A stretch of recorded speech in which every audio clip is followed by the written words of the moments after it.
बिस्मिल्लाहिर्रहमानिर्रहीम, अस्सलाम वालेकुम, वेलकम टू ज़ैदी टीवी। आज हम बात करेंगे लोन से रिलेटेड, बैंकिंग लोन से रिलेटेड। आज हमने दावत दी है ओन बुखारी साहब को। ओन साहब कैसे हैं आप? ठीक ठाक? अल्हम्दुलिल्लाह जी, आप कैसे जो काफ़ी एक्सपीरियंस लगते हैं इस फील्ड से, तो इनसे आज हम डिस्कस करेंगे होम लोन, ऑटो लोन और जो बिजनेस लोन होता है या माइक्रो लोन होता है उसके बारे में सारी ब्रीफली सर से हम डिस्कशन करेंगे। जी ओन साहब कैसे हैं? First of all thank you so much, आपने मुझे दावत दी है। बिल्कुल, बैंकिंग लोन होते हैं, 3 से 4 लोन होते हैं जो आपने नाम लिया है। इसमें सबसे पहले मैं आता हूँ पर्सनल लोन। पर्सनल लोन दो इसको किस्म के माइक्रो होते लोन हैं। बोलते हैं? नहीं, माइक्रो लोन एक अलग चीज है। बैंकिंग का जो लोन होते हैं वो पर्सनल लोन, पर्सनल फाइनेंस, वो एक अलग चीज है। माइक्रो लोन होते हैं जो आपके जैस कैश, टेलीनोर, छोटे लोन होते हैं। अब इसमें पर्सनल लोन होता है जी, जो सैलरी पर्सन है उन्हें दिया जाता है, जो बिजनेसमैन है उन्हें दिया जाता है। एक अमाउंट दे दी जाती है, फिर उस पे 3 साल बाद, 4 साल बाद उसने हर महीने की इंस्टॉलमेंट पे वो उतारना होता है। ठीक है। इसी तरह ऑटो लोन होता है, बैंक गाड़ी दे देता है, उसने 5 साल बाद पैसे सारे रिटर्न बैंक को देने होते हैं। और इसमें बिजनेस होना चाहिए, प्रूफ होना चाहिए, एनटीएन होना चाहिए, स्टेटमेंट अच्छी होनी चाहिए। ये सारी चीजें इस पे मिल सकती हैं। मतलब ये इस चीज पे डिपेंड करता है कि वो बंदा फाइलर है, वो एनटीएन उसका बना हुआ है, बिजनेसमैन या का वो सैलरीड पर्सन है। बिजनेसमैन का सबसे पहला प्रूफ ही एनटीएन होता है कि फाइलर एक अलग चीज है, एनटीएन होना चाहिए। तो एनटीएन है तो वो बिजनेसमैन है। तो बिजनेसमैन है तो हम उसी स्टेटमेंट के हिसाब से चीजें दे सकते हैं। उसमें वो होम लोन भी ले सकता है, पर्सनल लोन भी ले सकता है, ऑटो लोन भी ले सकता है। ये किसी एक बैंक की बात नहीं कर रहा हूँ, ये ओवरऑल तमाम बैंकिंग सेक्टर में ऐसा हो सकता है। मैं चाह रहा हूँ कि आप बहुत ही इजी वे में लोगों को समझाएं कि अगर किसी पर्सन की 20,000 सैलरी है, अब वो लोन अप्लाई करता है, अब मेरा ख्याल है वो पता नहीं वो फॉल करता भी है होम लोन के लिए या नहीं। कितनी सैलरी है जो इस चीज के लिए फॉल करती है? अगर होम लोन के लिए किसी ने अप्लाई करना है अपने घर में, घर के लिए या कंस्ट्रक्शन के लिए भी लोन मिलता है, इसके बारे में भी बताएं, या आपको सिर्फ न्यू जो घर ही परचेज करना है? जी बिल्कुल, इसमें हर तरह का लोन मिल सकता है, लेकिन अभी कुछ हालात ऐसे पाकिस्तान के जो काइबर रेट होता है, जी। जो स्टेट बैंक का रेट होता है, जिसे हम सूद भी बोलते हैं, वो बहुत ज्यादा है। वो 23, 22 इस महीने में पहुंचा हुआ है, जो कि आज से 6 माह पहले या साल पहले वो 7% पे का, 8% पे रहा, 9% पे रहा। टोटल लोन के ऊपर जो आपने रिटर्न देना है वो 20%? नहीं, 23% वो है जो स्टेट बैंक ने लेना है। ओके। 4 से 5% वो है जो बैंकों ने लेना अपना। जो प्राइवेट बैंक जिससे भी हम लोन बिल्कुल ऐसे ही है। ये बाकी सारा एज अ सूद हम हुकूमत पाकिस्तान को, स्टेट बैंक को हमने देना ही देना है। अब इसमें ये है कि 20,000 वाले को हम लोन नहीं दे सकते, ना पर्सनल लोन दे सकते, ना ऑटो दे सकते हैं, ना home loan. Minimum home loan के लिए 1 लाख सैलरी होनी चाहिए, फिर जाके उसे 2 या 3 मिलियन, इससे ज्यादा वो भी नहीं मिल सकता। प्राइसेस बहुत ज्यादा हो चुकी हुई है। इंस्टॉलमेंट ही अब एक्चुअली अगर बंदा रफली आइडिया दे रहा हूँ, 10 मिलियन लेता है वो, 1 करोड़ रुपया, तो मिनिमम उसे 20 सालों पे इंस्टॉलमेंट जो बनेगी वो भी 2.5 से 3 लाख रुपए बनेगी। तो 1 लाख वाले का तो इतनी सैलरी वाले को इंटरटेन बैंक अब नहीं करेगा। हाँ, अगर अमाउंट छोटी है, कम पैसे चाहिए, तो वो एंटरटेन हो सकता है। 20 लाख में तो लाहौर जैसी सिटी में तो मेरा नहीं ख्याल कि हाँ, घर नहीं, बन सकता। बिल्कुल नहीं। तो ये मुझे तो लगता है बल्कि अपार्टमेंट भी नहीं परचेज कर नहीं, सकता। मिनिमम 5 मरले का जो अपार्टमेंट कोई अच्छी सोसाइटी में, वो भी 7 मिलियन से स्टार्ट होते हैं। तो मतलब 1 लाख वाले को बिजनेस लोन कितना मिलेगा, या फिर आप इसके बारे में बिजनेस बताएं? लोन एक अलग चीज आ जाती है। बिजनेस लोन की जो भी बिजनेसमैन होता है उसकी स्टेटमेंट अच्छी होती है। ये सैलरी वाले को बिजनेस लोन नहीं मिल सकता? नहीं, सैलरी को बिजनेस है लोन, उसने अब अप्लाई करना है, या वो सैलरी पे अप्लाई कर सकता है या बिजनेसमैन पे, वो बंदे पे डिपेंड करता है वो बिजनेसमैन है या सैलरी पर्सन है। तो उसका बिजनेस रजिस्टर्ड भी होना चाहिए? बिल्कुल, एनडीएल होना चाहिए, रजिस्टर होना चाहिए एससीपी से, पूरा सेटअप होना चाहिए, ऑफिस सेटअप होना चाहिए, स्टेटमेंट होनी चाहिए, प्रॉपर चीजें होनी चाहिए। मिनिमम 3 साल 2 साल उसे स्टेट बिजनेस को रनिंग में होना चाहिए।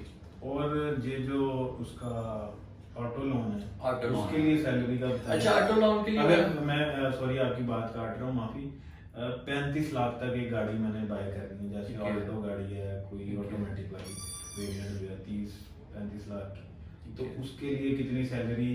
और उसका मुझे ये बताएं कि अगर वो 5 साल का, आप मुझे प्लान थोड़ा सा समझा दें कि 5 साल के प्लान पे मैंने वो ली है और उसमें जो इंश्योरेंस होती है, जो लोग मेरा ख्याल है पसंद नहीं करते उसको, तो उसके बारे में मुझे बताइएगा कि उसको हम खत्म कर सकते हैं अगर हम चाहें कि यार वो इंश्योरेंस जो है बैंक ना दे हमें, हमारे उसके पैसे ना काटे। ठीक है, इसमें मैं ऐसे बता दूं, लाहौर में मोस्टली, मैं लाहौर में रहता हूँ, तो लाहौर के बारे में 70% जो गाड़ियां चलती है लाहौर में वो बैंक की रिलीज में दी गई है। बैंक को 70% लाहौर की बहुत ज्यादा एक किस्म का लाहौर में जो दूसरी गाड़ी है वो बैंक की फाइनेंस पे है। अब ऐसा है, कुछ पॉलिसी चेंज हुई है। अब पॉलिसी चेंज ऐसे हुई है कि पहले गाड़ी मिलती है सिर्फ 50% डाउन पेमेंट पे, सिर्फ 15% दें। 25 लाख की गाड़ी है तो 15% 5 से 6 लाख रुपए दें और गाड़ी ले जाए 7 साल के लिए इंश्योरेंस के साथ, बिल्कुल ऐसे। अब इन्होंने चेंज सब कुछ क्राइटेरिया चेंज कर दिया।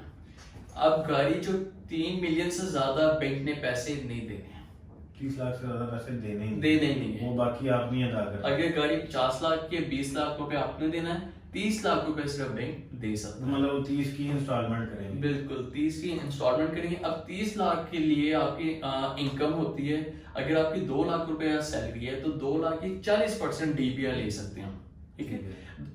एज पर स्टेट बैंक का लॉ है कि 2 लाख में अगर जितनी भी सैलरी है, सब 60% बंदे की अपनी सैलरी, सिर्फ 40% पे हम उसे home loan, auto loan, personal loan कुछ भी लेना, उसने 40% के बटन पे लेना है सिर्फ, ठीक है। अब अगर 30 लाख भी लेना है तो अगर 30 लाख की हम, अच्छा मजे की बात ये और जो टफ चीज हुई है एक किस्म से कि ना ले बंदा, 30 लाख की जो भी गाड़ी है वो 3 साल से ऊपर नहीं दे सकता बैंक। अच्छा, पहले का 7 साल 15% डाउन पेमेंट, अब 30 लाख की गाड़ी सिर्फ 3 साल से ऊपर वो नहीं ले सकता। अच्छा सर, ये जो जापानीज कार होती हैं, जो समझ लें रिफर्बिश कार होती हैं, जो ठीक होके आती हैं कराची पोर्ट से हमारे तक, तो इसमें कितनी पुरानी गाड़ी का जो है मिनिमम 7 साल 6 साल पुरानी गाड़ी आप ले सकते हैं, लेकिन एज पर लॉ जापानी गाड़ी बैंक नहीं दे सकता। लेकिन होती नहीं है, अब बंद हो गया। अच्छा, अब बंद हुआ, पहले हो जाती थी। पहले तो मैंने बोला ना बहुत इजी लॉ का। तो पाकिस्तानी गाड़ी अगर इतनी पुरानी है उसको भी आप लोन 5 से 6 साल पुरानी है, आप कहते हैं कि मेरे दोस्त के पास है, मैंने वो खरीदनी है, तो वैल्यूएशन होती है वो गाड़ी आप ले सकते हैं। तो वैल्यूएशन कोई जो हमारे अपने बैंक के हर बैंक के पैनल पे बंदे होते हैं, वो फीस जमा होती है, वो बंदा जाके मार्केट वैल्यू लगाता है, उस हिसाब से फिर वो मतलब इसमें 2 नंबरी नहीं हो सकती कि मैं अपनी कोई चीज अपने किसी दोस्त को बेचूं, उसमें कोई फेक किस्म की मैं अपनी कोड कर दूं। बस वो बैंक ने वेरीफाई करना होता है कि उससे पेपर्स ओरिजिनल है, कोई किसी क्रिमिनल में यूज ना हुई हो, किसी इशू में ना हो, बस वो भी दे देता है। ठीक है, बाकी प्रोसीजर वो न्यू गाड़ी वाला ही होता है। बिल्कुल ऐसे। अच्छा सर, एक मसला आजकल बहुत लोगों को आ रहा है, मेरे से कई लोगों ने बात भी की थी, वो मसला ये था कि आजकल कई ऐसी ऑनलाइन ऐप आई हैं जो मतलब वो लोन आपको प्रोवाइड करते हैं, कोई 10, 20, 50 हज़ार जो उनकी कंपेन में हमें सुनने को मिलता है। हालांकि ऐसा मेरा ख्याल नहीं है। आप इस फील्ड में काफी देर थे, आप मुझे इसके बारे में थोड़ा सा बताएं कि ये क्या फ्रॉड चल रहा है मार्केट में। अच्छा, और इससे स्टेट बैंक ने बचने के लिए क्या किया अभी तक? अच्छा, इसमें ऐसा ये जो माइक्रो लोन है, मैं किसी का नाम नहीं लेना चाहूंगा, लेकिन ये बहुत ज्यादा मोबाइल एप्स है और ये सारी लोकल एप्स हैं, पाकिस्तानी ऐप्स है कुछ, ये कोई इनका आगे पिछला नहीं है और ये सबसे बड़ा फ्रॉड है आपकी और आपकी फैमिली के साथ। ये ऐसा टेक्निकली फ्रॉड है, आप एक मोबाइल ऐप डाउनलोड कर रहे हैं, आप उनसे पैसे ले लेते हैं, वो आपको अवेयरनेस नहीं देते, ना अवेयरनेस रजिस्टर्ड हुए तो उन्होंने पैसे डिडक्ट कर दिए, आपको लोन दे दिए, पैसे दे दिए, लेकिन आपको कोई उन्होंने नहीं बताया कि रीशेड्यूल कैसे है, पैसे कैसे उतारने हैं, कहाँ पे हमारा ऑफिस है, कहाँ से अगर आपने उतार देते हैं एनओसी मिलना है, ऐसी कोई बात नहीं होता। ऐसे है कि बंदा पैसे ले लेता है, एक ईसीबी रिपोर्ट होती है स्टेट बैंक की, एक डाटा चेक होता है, ये 2 चीजें ऐसी होती है, जो भी बंदा कहीं से भी पैसे लेता है उसमें वो शो होता है। अब बंदे पैसे तो ले लेते हैं, अब उन्हें अवेयरनेस नहीं होती कि हमने पैसे रिटर्न कैसे करने हैं। वो क्या करते हैं, वो मोबाइल ऐप डिलीट बंद की, मोबाइल ऐप, उन्हें लगता है कि मेरा उनका लिंक खत्म हो गया। कुछ टाइम बाद वो उनका जो डाटा होता है वो उनके पास चला जाता है, स्टेट बैंक के पास, कि इसने 1500, 2000, 1000 रुपए जो भी लिया, इसने वो डिफॉल्ट किया, उस वजह से कोई भी बैंक उसे कुछ नहीं देता। तो सर वो उसके तो उस पर इंटरेस्ट भी पड़ता जा रहा होगा, 1000 बिल्कुल 1500 ऐसे ही है। मेरे पास खुद ऐसे बड़े केसेस आते हैं जो कहते हैं हमने लिया 1400 रुपया है, 1500 रुपया, लेकिन रिटर्न हमने 7000, 8000, 9000 दिया है। ये छोटे लोन है, लेकिन सबसे बड़ा जो इसमें मसला आ रहा है और आने वाला भी है आप सबके लिए, वो ये मसला है कि ये जो कंपनी है, जब इन्होंने रिकवरी करनी होती है तो ये ब्लैकमेल करते हैं। ब्लैकमेल वो ऐसे कर रहे हैं कि आपको आपका डाटा सेंड करते हैं कि आपने जब हमारी ऐप डाउनलोड की है तो आपने ये पासवर्ड दिया, मदर नेम दिया, आईडी कार्ड की कॉपी दिया, आपने जो चीजें फिंगरप्रिंट तक वो स्कैन सब करवाते कुछ हैं किया। एप्लीकेशन में। ऐसे कई किस्से आए हमारे सामने जो उन्हीं की मोबाइल की फोटोज, उनकी मोबाइल की वीडियोस वो उन्हीं को भेजी इन्फॉर्मेशन के जा रही है। बाद वो उसको हैक कर लेते हैं। बिल्कुल ऐसे ही है, वो उन्हीं को दी जा रही है और उन्हीं को भी ब्लैकमेल किया जा रहा है। आप इतने पैसे दें, इतने पैसे नहीं देंगे तो ये वायरल हो जाएगी। और वो बेचारे अगले किसी और लोन पे भी अप्लाई करने के लिए एलिजिबल नहीं है, क्योंकि वो डिफॉल्टर शो हो रहे बिल्कुल होते हैं। डिफॉल्टर शो हो गए। डिफॉल्टर का ये मतलब हुआ है कि कभी भी किसी भी बैंक के साथ वो रिलेशन नहीं बना सकता है। अच्छा सर, मैं ये पूछना चाह रहा था कि आप ये मुझे बताएं कि स्टेट बैंक ने कोई पॉलिसी नहीं बनाई कि यार ये जो एप्लीकेशन है ये इंस्टॉल ही ना हो, ये पाकिस्तान में रन ही ना हो, कोई उनके पास ये राइट्स ही ना हो कि वो इतनी एक्सेस ले सकें कंज्यूमर की कि जो जी फिंगरप्रिंट उनको दे रहा है, सारी प्राइवेसीज अपनी उनको शेयर कर रहा है। हो सकता है अभी इनकी कोई प्लानिंग चल रही हो, लेकिन अभी तक ऐसा कुछ हमने सुना नहीं है। अगर सुना होता, लेकिन कुछ वेबसाइटें बंद हो चुकी हुई हैं। हाँ जी, हो कुछ चुकी हैं। वेबसाइट अब नई से नई नए नाम से आई जा रही है, इनके खिलाफ भी कोई प्लानिंग चल रही होगी। अच्छा सर, मुझे आप ये बताएं कि पर्सनल लोन के लिए क्या क्राइटेरिया है, कौन सी चीजें हैं उसमें, कितनी सैलरी होनी चाहिए, कितना लोन किसको मिलता है, ये सारी चीजें काइंडली मुझे बताएं।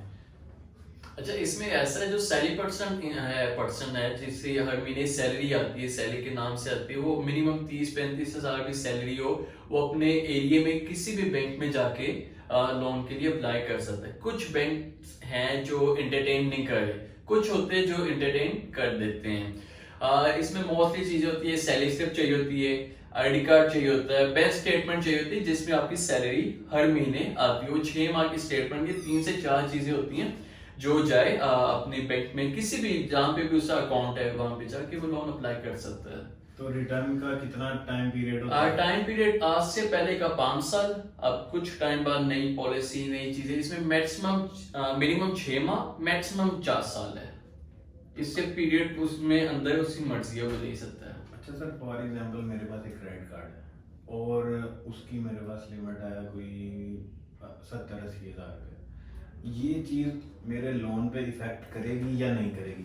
और आपके पास इसका डाटा मेरा ख्याल है आगे आ जाता होगा सारा कि ये कितने क्रेडिट कार्ड यूज कर रहा है कस्टमर। जी बिल्कुल ऐसे ही इसे भी जो मैंने बताई आपको, इसमें हर इंसान का आपने जब से कुछ भी लिया उस पर वो चीजें मेंशन है। इसमें ऐसा होता है जो कार्ड होता है क्रेडिट कार्ड, उससे हम 5% लेते हैं। आपकी जो इनकम है जो बैंक में ट्रांसफर हो रही है, मैंने जैसे पहले बताया सर 40% हमने बर्डन ले लिया आपका, 40% पे हम आपको लोन दे सकते हैं। उसमें 5% आपका जो 70,000 रुपए कार्ड है वो माइनस हो जाएगा। अच्छा, माइनस हो जाएगा, पीछे जितनी अमाउंट बची है उसमें हम आपको लोन दे सकते हैं। जी जी ठीक है। ऐसे। अच्छा सर, कोई ऐसी बात जो मैं मिस कर गया हूँ, अगर आप बताना चाह रहे हैं कि यार ये चीज इम्पोर्टेंट है, ये मिस हो गई है, तो वो काइंडली आप बता दें। बस मैं ये अवेयरनेस देना चाहता हूँ, जो माइक्रो लोन है उधर आप लोग ना चाहें।